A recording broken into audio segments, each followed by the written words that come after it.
माननीय अजितदादा पवार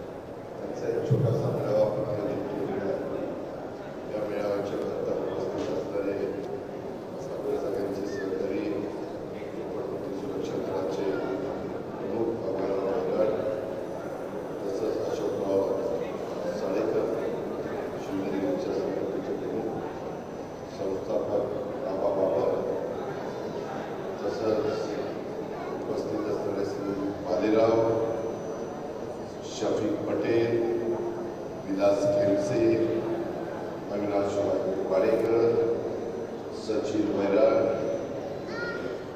आणि हेमंत जाधव, विजयराव रवळे खळे तसंच उपस्थित असणारे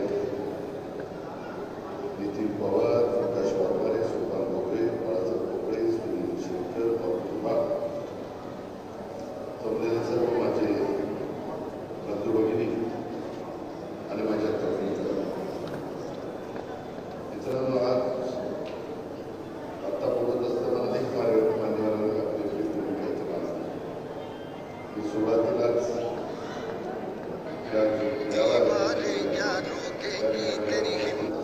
सर्व कष्टकरी रिक्षा चालक, कॅब चालक,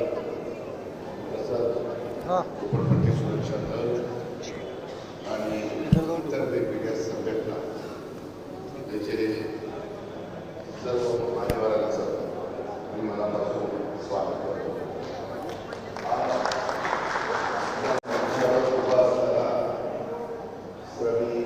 कष्टकरी आणि असंघटित कामगारांच्या हक्काच्या साठी आयुष्यभर ज्यांनी संघर्ष केला ते ज्येष्ठ नेते दिवंगत बाबा आढाव यांचं स्मरण करणं हे अत्यंत आवश्यक वाटतं. कारण मी पण गेले काम करत असताना बाबांच्या बरोबर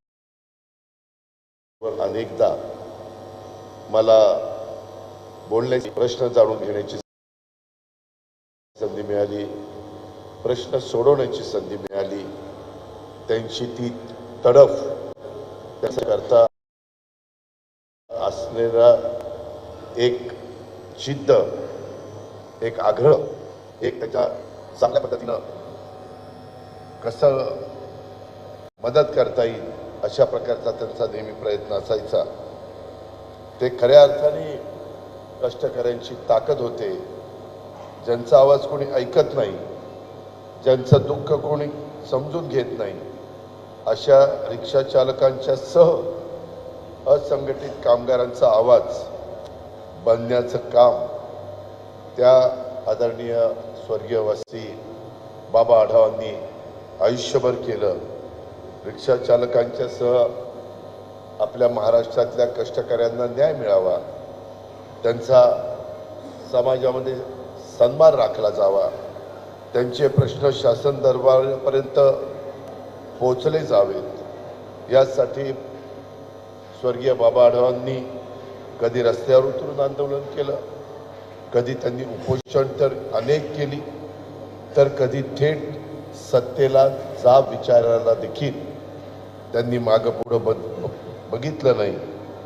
सत्ता बदलत गेली, सरकार बदलत गेली, पण कष्टकऱ्यांच्या लढ्यासाठी बाबांचा असणारा निर्धार कधी बदलला नाही. त्यांना मी आपल्या सर्वांच्या वतीनं अभिवादन करतो. सार्वजनिक वाहतूक व्यवस्थेमध्ये रिक्षा आणि कॅब हे महत्त्वाचे घटक आहेत, पण त्याच्या आधी मी भगवानराव वैराटांच्याकडे येतो. त्यांनी मला एक निवेदन दिलेलं आहे. येणाऱ्या सार्वत्रिक निवडणुकीमध्ये पुणे महानगरपालिका, पिंपरी चिंचवड महानगरपालिकेमध्ये आपल्या हा गरीब समाज जो आहे झोपडपट्टीमध्ये राहणारा, त्यांचे काही प्रश्न आहेत त्यांच्या मुलांचे काही प्रश्न आहेत, इंग्रजी माध्यमिक शाळेमध्ये काही प्रवेश देण्याचे प्रश्न आहेत, पथविक्रेत्या त्याच्यामध्ये काही मदत करण्याचे प्रश्न आहेत, ज्येष्ठ नागरिकांच्या बद्दलचे काही प्रश्न आहेत, फुटपाथवरच्या बेघर, अशा अनेक 10 प्रश्न त्यांनी मागणीचं निवेदन दिलेलं आहे. आणि त्याच्यामध्ये स्वतः भगवानराव मेराटांची, भोलासिंग अरोरा असतील, संतोष कदम, हरिभाऊ वाघमारे, काशीनाथराव गायकवाड, मोहम्मद शेख, सुरेखा भालेराव, दत्ता डाडर, दत्ता कांबळे, अरुणा तांगडे, संतोष सोनवणे, प्रमिला ठोंबरे, अर्जुन दाखले, वंदना पवार, वैशाली अवघडे, श्रीनिवास आखाडे, आबा चव्हाण, नीलम सोनवणे, श्याम सोनवणे आणि प्रदीप पवार, अशा सगळ्या मान्यवरांच्या सह्या आहेत. मला भगवानरावांना सांगायचं ते निवेदन मी स्वीकारलेलं आहे. आपण जो येणाऱ्या महानगरपालिकेच्या निवडणुकीच्या निमित्तानं राष्ट्रवादी काँग्रेस पक्षाला झोपडपट्टी सुरक्षा दलाचा सक्रिय पाठिंबा जाहीर केलेला आहे, त्याबद्दल मी आपला अत्यंत आभारी आणि आपल्याला मनापासून धन्यवाद देतो. तुमची अलीकडे तब्येत जरा बरी नसते. मी आता तेच त्यांना सांगत होतो की भगवानराव, तब्येत चांगली असेल तर बाकीची कामं आपण करू शकतो. तब्येत चांगली होण्याच्या करता त्याला प्राधान्य द्या. कारण मी समाजामध्ये अनेकांचं बघितलं, जोपर्यंत आपण धडधाकट असतो, आपले हातपाय हलत असतात, तोपर्यंत कामाच्या निमित्तानं लोक आपल्याकडे येत असतात. एकदा त्यांना कळलं की आता ह्याच्याकडनं काही काम होत नाही, हाच त्या ठिकाणी फिरू शकत नाही, त्यावेळेस लोक तिथं पाठ करतात. असं वर्षानुवर्ष पिढ्यानपिढ्या चाललेलं आहे. मी त्याच्यामध्ये आर पाटलांचं पण उदाहरण सांगेन. त्यांनी राजीनामा देऊन अचानक गावी गेले. 15 दिवस एवढी गावी गर्दी, आबा तुम्ही खूप चांगलं केलं, आबा तुमच्यासारखा नेता नाही. महिन्यांनी कुणी तिथं जायला तयार नव्हतं. मला नंतर मी आबाला हेलिकॉप्टर पाठवून काही महिन्यांनी बोलून घेतलं. त्यावेळेस ते मला म्हणाले, दादा सत्ता असली तर इकडं तिकडं मागं पुढं एवढी गर्दी की विचारता सोय नाही. पण पहिले काही दिवस, महिनाभर मला बरं वाटलं, पण नंतर काय करावं ते सुचना. कारण आम्ही समाजकारण राजकारणात काम करणारे कार्यकर्ते असतो आणि ज्यावेळेस आपल्या आजूबाजूला कार्यकर्ते नसले तर आम्ही फार असं त्यांना अजिबात चैन पडत नाही, अशा प्रकारची परिस्थिती असते. आणि म्हणून भगवानराव, मी एक प्रेमाचा सल्ला तुम्हाला दिलेला आहे. आपलेपणाने एक परिवार म्हणून आपण एकमेकाला अनेक वर्ष ओळखतो आणि म्हणून थोडं त्या गोष्टीला आमच्या झोपडपट्टी सुरक्षा दलाच्या सहकाऱ्यांनी पण लवकरात लवकर भगवानराव त्या ठिकाणी आमच्यात मिसळावेत. झोपडपट्टीतल्या लोकांच्या करता त्यांचा आवाज हा उठला पाहिजे आणि त्यांचे प्रश्न सोडवण्याच्या करता भगवानरावांना त्याच्यामध्ये यश मिळालं पाहिजे, अशा प्रकारची अपेक्षा मी ह्या निमित्तानं व्यक्त करतो. मित्रांनो, एकंदरीतच आज मला शिवनेरी रिक्षा संघटना, त्याचबरोबर आमची सावकाश संघटना, आझाद संघटना, महाराष्ट्र रिक्षा संघटना, त्याच्यामध्ये जनता गॅरेज, अशा अनेक लोकांनी, त्याच्यामध्ये छोटे व्यापारी प्रतिष्ठान, संलग्न स्वारगेट ऑटो रिक्षा टॅक्सी हातगाडी संघटना, त्यामध्ये रिक्षा पंचायत पुणे पिंपरी चिंचवड, अशा अनेक संघटनांनी मला निवेदन दिलेलं आहे. मी ते निवेदन फार बारकाईनं वाचत होतो. त्याच्यामध्ये काही तुमचे प्रश्न देखील आहेत. विशेषतः CNG हायड्रोटेस्ट रेट्रोफिटर यांनी फेब्रुवारी 2025 मध्ये अचानक 800 रुपयावरून 3300 रुपये अशा पद्धतीचे दर वाढवलेले. बाईक टॅक्सीला परवाने देण्यात येऊ नये अशी एक मागणी आहे. खुले ऑटो रिक्षा परवाने धोरण बंद करावं अशी एक मागणी आहे. रिक्षा चालकांचे कल्याणकारी महामंडळ अद्याप सुरू झालं नाही. लोकांना त्याच्यावर विश्वास वाटणं. 800 लोकांनी पैसे भरलेत, पुढचे लोक पैसे भरायला तयार नाही. येत आहे पण म्हणतात ते कधी सुरू होणार. सुरू होणार असेल तर लोक पैसे भरायला लगेच त्यांना फार वेळ लागणार नाही. Maharashtra motor rural 140 electronic meter road test रद्द करण्यात यावी, अशा वेगवेगळ्या मागण्या. त्याच्याबद्दल आचारसंहिता संपल्यानंतर मला एकदा आठवण करा.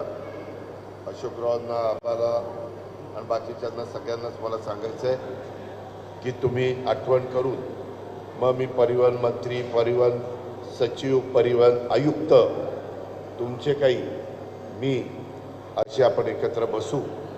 आणि हे बरोबर आहे, शेवटी त्या दिवाकर रावते साहेबांनी त्या काळामध्ये ह्या रिक्षा परवाने खुले केले, पण त्याचा नाहक त्रास आता सगळ्यांनाच त्या ठिकाणी सहन करावा लागतो. शेवटी तिथली लोकसंख्या किती आहे ते बघूनच रिक्षाचे परवाने दिले पाहिजेत. आता बाकीच्यांना म्हणजे रिक्षाच्या उभ्या राहत आहेत, त्यांना धंदा मिळत नाही, एका रिक्षावर त्यांचं कुटुंब अवलंबून असतं. अशा अनेक गोष्टी आहेत आणि त्याच्याकरता तुम्ही जे काही मागण्या केलेल्या आहेत त्या व्यवहारी आहेत, पण त्याच्याकरता मी लगेच निर्णय देऊ शकत नाही. आपण चर्चा करून तुमचं हे मत आहे, सचिवाचं काय आहे, आयुक्ताचं काय, मंत्र्याचं काय, आणि मग आपण मार्ग व्यवहारी काढू. मी दुसरं एक तुम्हाला सांगू इच्छितो की आज राष्ट्रवादी काँग्रेस पक्षाने जाहीरनामा प्रसिद्ध केला आणि त्यामध्ये आपली जी मेट्रो आहे आणि आपली PMPML म्हणजे पूर्वीची PMT आणि PCMT एकत्र करून आम्ही PMPML ही जी कंपनी केलेली आहे, तिथं मोफत प्रवासाच्या बद्दलचा मी जाहीर केलं. त्याच्यात चर्चा सुरू झाली. मी फार विचारांती अभ्यास करून त्याला किती खर्च येईल, आपलं बचत किती होईल म्हणजे जनतेची, हे सगळं मगाशी व्यापारी मेळाव्याच्या निमित्तानं सांगितलं. आता पुढच्याही सभेमध्ये सांगेन. पण तुम्हाला असं वाटतं त्यामुळे रिक्षा आणि कॅब व्यवसायावर परिणाम होईल अशा काही लोकांच्या मनात शंका यायला लागली. तथापि मला तुम्हाला स्पष्ट सांगायचं आहे, मी आज राजकीय जीवनात आलो नाही. मी 35 वर्षापूर्वी खासदार झालो होतो 91ला, बरोबर 35 वर्ष झाली. आणि त्याच्यामुळं रिक्षा चालकांचे प्रश्न, कॅबवाल्यांचे प्रश्न, गरिबांचे प्रश्न, कष्टकऱ्यांचे प्रश्न हे मी जवळनं पाहिलेले किंवा त्या लीडरनी मला लक्षात आणून दिलेले. हे जे नागरिक स्वतःची 2 व्हीलर किंवा 4 व्हीलर वापरतात, जे नागरिक ते मेट्रो किंवा बसचा वापर करतील. मेट्रो स्थानक समजा मी गाडी वापरतो आणि माझ्या इथून मेट्रो स्थानक तर ठराविकच आहे, मला तिथनं मोफत जायचं म्हटलं तर तिथून मी तांगड्या तोडत चालत नाही जाणार. मी रिक्षामध्ये बसणार आणि तिथं जाणार आणि त्या मेट्रो स्टेशनला उतरणार जिथं कुठं जवळ असेल आणि तिथून मग मेट्रोवर मध्ये बसून पुढं जाणार. पुढं उतरल्यावर तिथंच माझं घर असेल असं नाही, तिथून काही 2 मैल 1 मैल 1 किलोमीटर 5 किलोमीटर त्याच्यावर रिक्षा चालकांना त्याच्या घरापासून मेट्रो स्टेशनपर्यंत किंवा बसपर्यंत सगळीकडेच बसचे रूट नसतात, सगळीकडेच मेट्रोचे रूट नाही आहे. मेट्रोचा रूट स्वारगेट टू चिंचवड एवढंच त्या ठिकाणी आणि वनाज टू रामवाडी, बरोबर आहे की. त्यामुळं हे झाल्यानंतर उलट माझं स्वतःचं मत आहे की आपला व्यवसाय त्या ठिकाणी वाढेल. त्याच्यामध्ये इच्छित ठिकाणी पोचण्यासाठी ते रिक्षा किंवा कॅबचा वापर करतील. रिक्षा आणि कॅब चालकांना आता ट्रॅफिकच्या जाममुळं ज्या समस्या आहेत त्या दिवसातले काही तास माझ्या रिक्षा चालकांचे किंवा कॅबवाल्यांचे रस्त्यावरच ते अडकून पडावं लागतं. त्यामुळे त्यांच्या प्रतिदिन तुमच्या जे ट्रिप होतात, तुमचा जो व्यवसाय होतो त्याची पण संख्या कमी होते आणि वरील धोरण अंमलात आल्यानंतर तुमच्या ट्रिपच्या संख्येत वाढ होणार आहे. आपल्या रस्त्यावरची कॉर्पोरेशनच्या वाहनांची गर्दी कमी होणार आहे आणि तुम्हाला त्याच्यातनं मदतच होणार आहे. ट्रॅफिक जाम समस्यामुळं ती समस्या मोफत प्रवासामुळं कमी झाल्यावर कॅब आणि रिक्षा चालकांच्या इंधनामध्ये मोठ्या प्रमाणावर बचत होणार आहे. कारण त्याच्यात इंधन खर्चात पण त्याच्यात मोठी बचत होईल. कारण आज जागोजागी तुम्हाला थांबावं लागतं गर्दी असल्यामुळं. रिक्षा पुढेही जात नाही, मागेही जात नाही. रस्ता स्लो वाहनं चाललेली असली तरी तुम्हाला रिक्षा थांबवून तिथं चालत नाही. तुम्हाला पण तुमची रिक्षा स्लो घ्यावी लागते आणि स्लो रिक्षा घेतली तर डिझेल, पेट्रोल, CNG जास्त लागतं. हे काही सांगायला ज्योतिषाची गरज नाही. या पद्धतीनं जाणीवपूर्वक काही जण गैरप्रचार करतील. हे मला पाणी नाही माझं त्यामध्ये ते त्या पद्धतीनं वेगवेगळा गैरप्रचार करतील आणि आपल्या व्यवसाय रिक्षा चालकांच्या परिणाम होईल असं काहीतरी रंगून तुमच्या मनामध्ये भीती आणतील. जसं आम्ही शिवाजीनगरला किंवा आमच्या पुणे स्टेशनला उतरलो तर तिथून आम्ही प्रवासी आमची गाडी नाही आणली तर कॅबनीच जातोच ना. त्याच्यावर तसं होणार नाही. तुम्ही ती काळजी करू नका अशी माझी तुम्हाला विनंती आहे. आणि मी तुमच्यावर कुठल्याही प्रकारचे संकट किंवा अडचण त्यामध्ये येऊ देणार नाही. उलट आता मुभा जी दिलेली आहे परमिटला तेच आता आपण कंट्रोल करू. आता आपल्या लोकसंख्येच्या मानाने एवढे परमिट दिले गेले की आयतांचा धंदा होईना अशी अवस्था आपली आहे.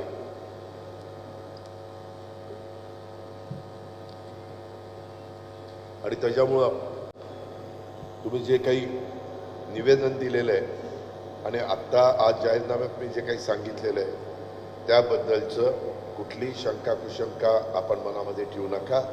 निवेदनाच्या बाबतीमध्ये मी लवकरच तुमच्या अनेक संघटना आहेत, छोट्या छोट्या काही मोठ्या संघटना आहेत, त्यातल्या एक एक प्रमुखाला मी बोलवील मिटिंगला मुंबईला. मला ते सोयीचं पडेल कारण आयुक्त तिथंच असतात, सेक्रेटरी तिथंच असतात, मंत्री तिथंच असतात आणि तुम्हाला फक्त तेवढी एक हेलपाटा बसेल. आणि एकदा आचारसंहिता संपल्यावर पुन्हा हे तर निवेदन मी माझ्याकडे व्यवस्थितपणे ठेवतोच. पण अजित पवार तुम्ही त्यावेळेस बैठक घेतो म्हणून सांगितलेलं आहे. आता ती बैठक घेण्याची वेळ आलेली आहे असं फक्त माझ्या लक्षात आणून द्या.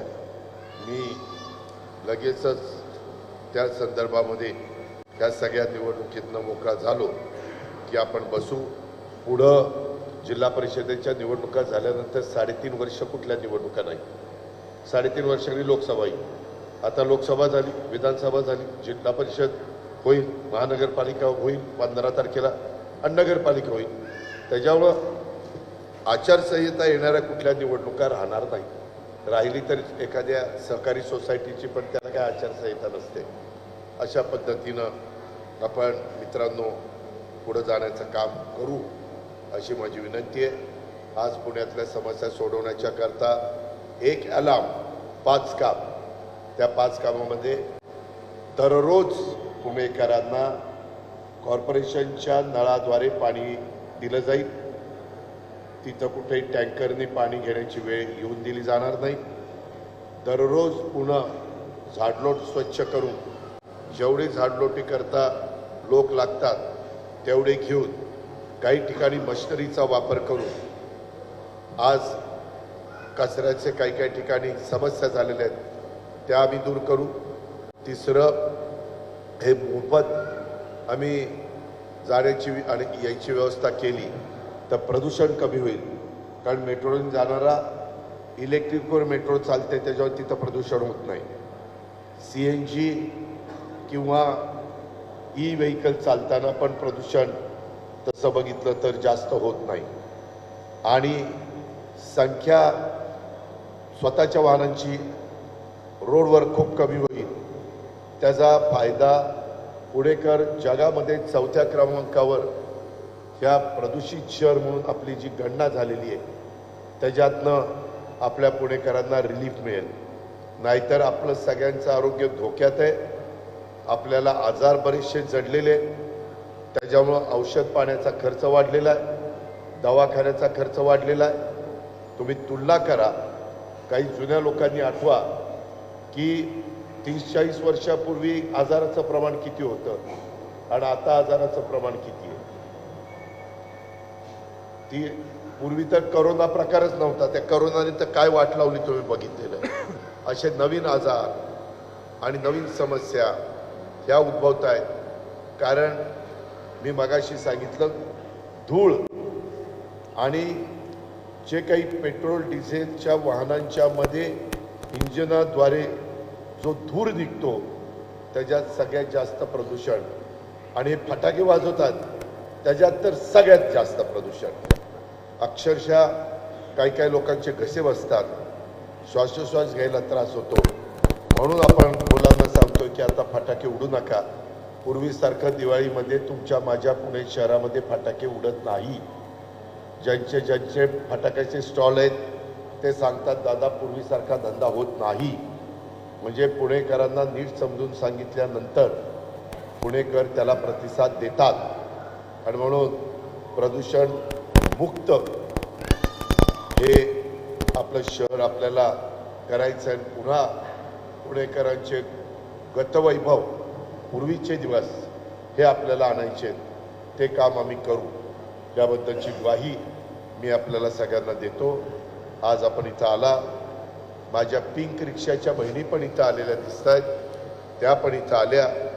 आणि बाकीचे माझे रिक्षा संघटनेचे सभासद, नेतेगण आणि इतर माध्यमांवर आमच्या झोपडपट्टी सुरक्षा दलाचे भगवानराव आणि त्यांचे काही सहकारी आले, त्या सर्वांचं मी स्वागत करतो, त्यांना धन्यवाद देतो आणि थांबतो. जय हिंद, जय महाराष्ट्र, जय राष्ट्र.